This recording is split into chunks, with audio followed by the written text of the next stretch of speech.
Hi everyone, Armoured Pants here, and I have a new video for you in the American line. Starting at Tier 5, we're going to go up through the 3 medium tank lines, light tank lines, all the way up to Tier 10. And we're going to start with Tier 5, the M4 Sherman, the most produced tank in World War II, so historically significant tank, and a significant tank in Blitz too. We'll discuss that in a second, but first let's have a look at the tech spec, and as always we will use blitzhanger.com. Now, this is a great medium tank. It has all the attributes of a genre. It's really good to learn medium tank skills in, plus it performs very well. Now it has 2 gun options, a 75 and a 76mm top gun. The 76mm top gun gives you a lot more bang for your buck, much better DPM. It even has a faster reload, which is unusual. Normally the higher caliber gun has a slower reload, but here it has a faster reload, so therefore very worthwhile getting the top gun ASAP. Now there's 128mm of pen with AP rounds, 177 with APCR, and HE will give you 38mm of pen. If you're not running calibrated shells, if you're running calibrated shells, of course that increases by 5%. I use gun rammer. Muzzle velocity is 792 meters per second. If you use supercharge, that goes up to 1030 meters per second, which is very good for a medium tank at Tier 5. I run vertical stabilizer because you will fire a lot when you're moving, because this is a medium tank. And I would, so therefore in the first column I use gun rammer, supercharge, and vertical stabilizer. This tank, as I said, is a very good performing medium tank, and it's perfect for learning all of the attributes of medium tank play, particularly American medium tank play. Now, it has 12 degrees of gun depression, and good gun depression is very typical of American medium tanks, as you've seen in the reviews that we did of the Patton tanks, for example. It also has 25 degrees of gun elevation, and that's massive. That's one of the best in Blitz. It's also fast. It does 48 kilometers per hour. It does 18 in reverse, which is great for peek-a-boom, and you know, another great attribute of this tank. However, like all American tanks, it has a poor power to weight ratio. What does that mean? Well, that means that it's very slow to get going. It's very slow from a stop start, so you need to be aware of that. Fast once it gets going, but it doesn't accelerate quickly.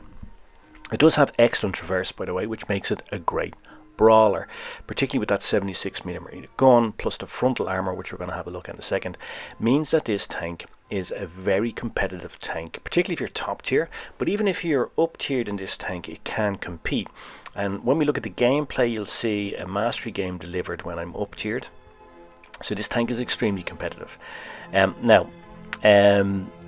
concealment numbers are decent enough, and if you look here at the concealment numbers vis-a-vis a, let's say, typical medium tank at Tier 5, you can see that they have to get in 213 meters of you to spot you up when you are still and not firing, which is pretty decent.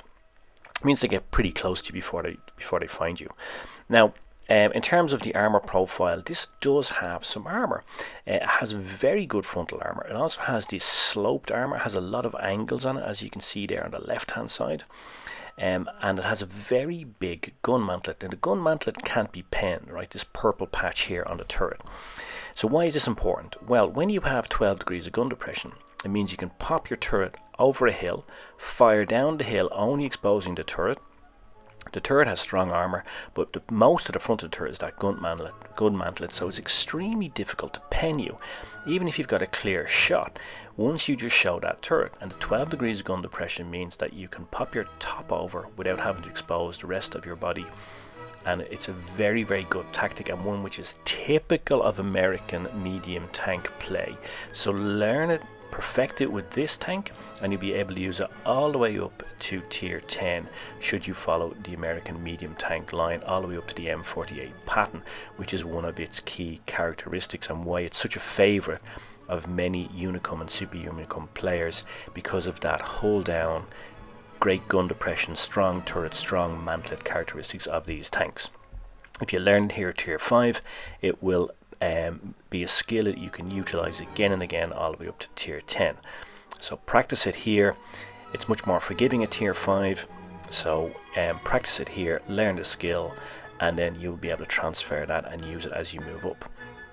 Looking here again at the armor, when you're top tier, you can see you can be a front-on bully, almost impossible to pen. Even against tier 5s, very difficult to pen. As I said, at tier 6, you're easier to pen front-on, but you still have a bit of armor. In terms of tactics, this is a typical medium tank.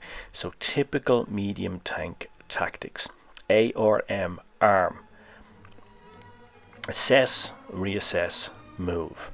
So what you do is, you are the CPU of the team, you're the brains of the team, you're mobile, you can get around the map. So basically you need to assess what's going on in the game and move accordingly. You are a mobile tank. Your job is to get out there to spot the enemy, and then as the game unfolds, to use your speed and your more rapid firing gun to get around the map and inflict some damage.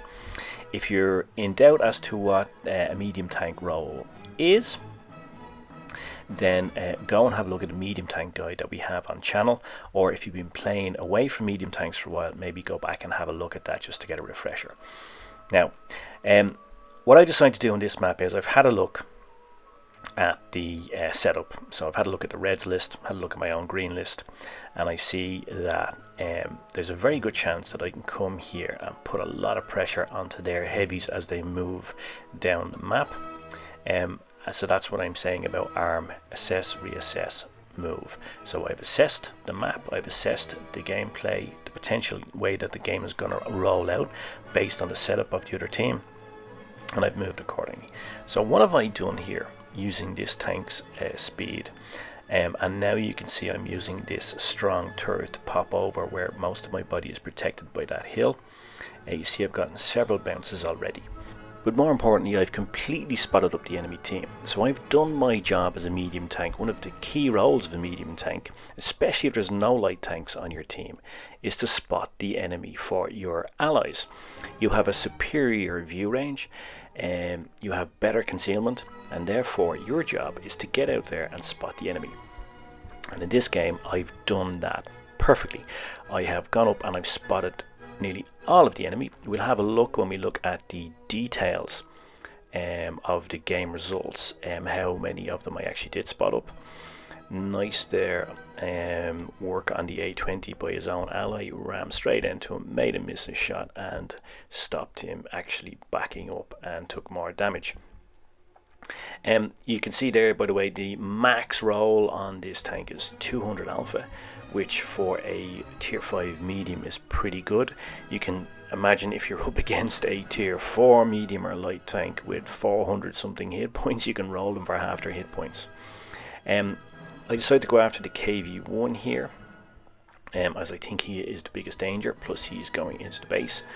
Drop the adrenaline and I go after him, and I'm going to put in some nice rounds onto him. I have conserved my hit points so I can get into a hit point trading game with him, come around, circle of death him.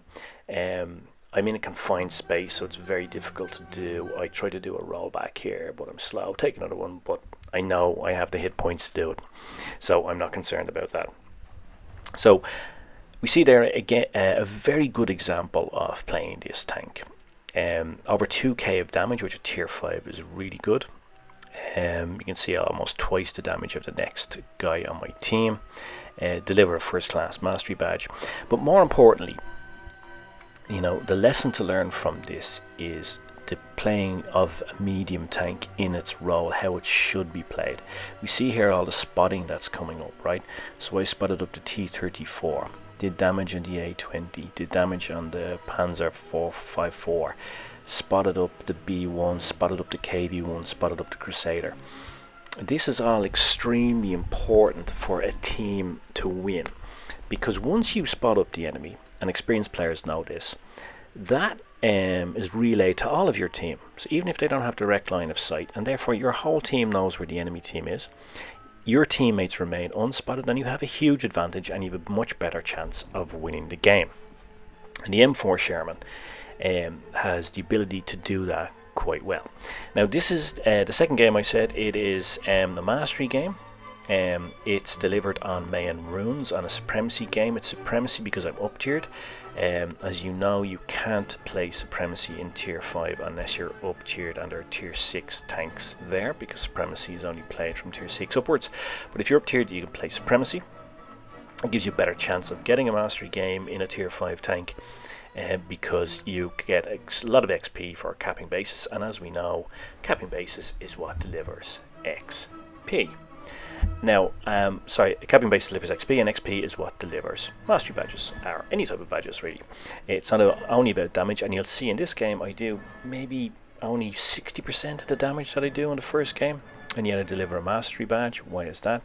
Because the additional XP gotten from firstly fighting higher tier tanks, and secondly the XP that I'm able to get from capping bases, which of course you can't do if you're not up tiered.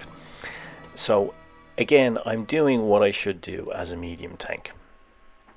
I am going to strategic parts of the map to try to spot the enemy. When there's no enemy to spot, I'm capping bases, which is exactly what you should do in a supremacy game. The earlier you cap, the better. The analogy I like to use is it's like your pension. The earlier you start, the better it is for you later on, right? For those younger players out there, you probably have no idea what I'm talking about, but when it comes to getting a pension, the earlier you start, it's like saving anything, right? And it's the same with supremacy. The earlier you cap a base, the quicker you start collecting points, and the easier it is to win a supremacy game. You see here now, I'm going to clear off this SU-100, so basically I get XP for clearing off a higher tier tank. See again how strong the turret is. I get that bounce right off the turret, which you saw there. And I'll put one right into the Panzer M54. He is kind of flat onto me, which is a really bad idea when you're in a Panzer 4.5, because its major strength is that frontal armor. It's not called a Ram Panzer for nothing. Again, I'm going to come up here and I'm going to utilize my good speed to get into a position where I can inflict some damage on the team. Type 58 puts a big round into him, and that is a nice clearance for me. Thank you very much, Type 58. He actually is a good player, has a good game. Now you can see here, when you're up against a big monster like the VK3601, you will need APCR in this tank. Even if you're running calibrated shells, you're going to need APCR, so load it up because you're going to need it. Because big monsters like that, KV-1S, etc., these tanks are going to be extremely difficult for you to pen front on with your 76mm gun. So therefore you need to have some APCR, so load it up. You don't need it all the time, but load it up because you will need it if you're front on against tanks like that. You can see here this poor VK3601 is in all sorts of trouble. I tracked him when he was going down, and he doesn't have the gun depression then to be able to do anything. So he's just, so basically when he's zoomed in, he's just looking up into fresh air. Poor guy. So his game ended very badly for him, and now we're down to a 4v1 situation, so it's game over. Plus we've capped, we're capping 2 bases against their 1.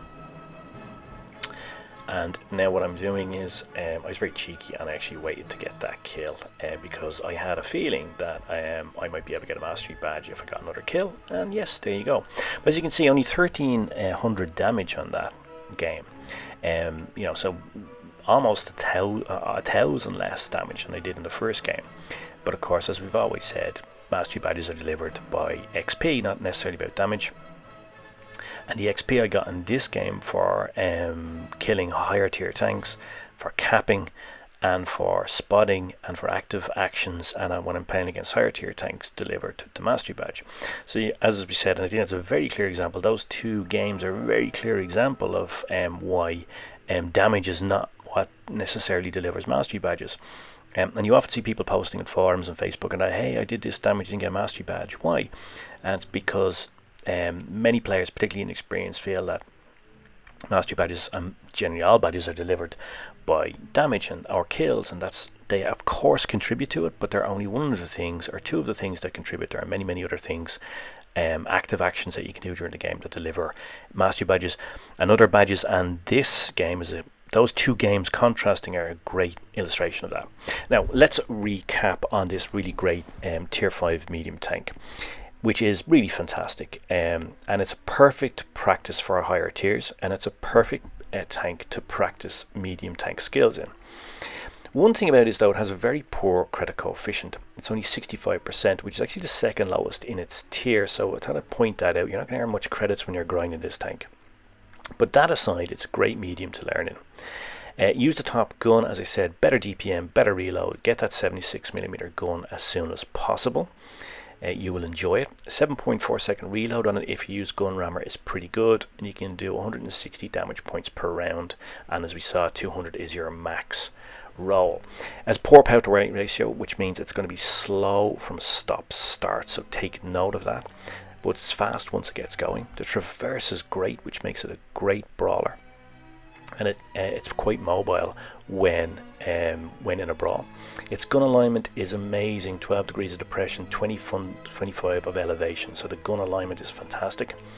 Gun depression and the turret are a winning combo. Practice with those, because that hold down technique will allow you to utilize those skills as you move up towards tier 10. It's a top tier bully. Lower tiers can almost hardly pen you front on when you are the top tier, so take note of that too and adopt your tactics accordingly. Cheers Mush, thanks for watching, I hope you enjoyed it, I hope you found it useful, and I guess all that remains for me to say is pants off. But before I take them off completely, I have some bonus gameplay for you, which is another mastery game which I shot in 2019, so it's a little bit older, but nonetheless all the characteristics of the tank remain the same. It's on mines, so sit back and enjoy. If you don't want to watch it, you can just stop the video now, but a bit of extra bonus gameplay on the M4 showing its great strengths as a medium tank.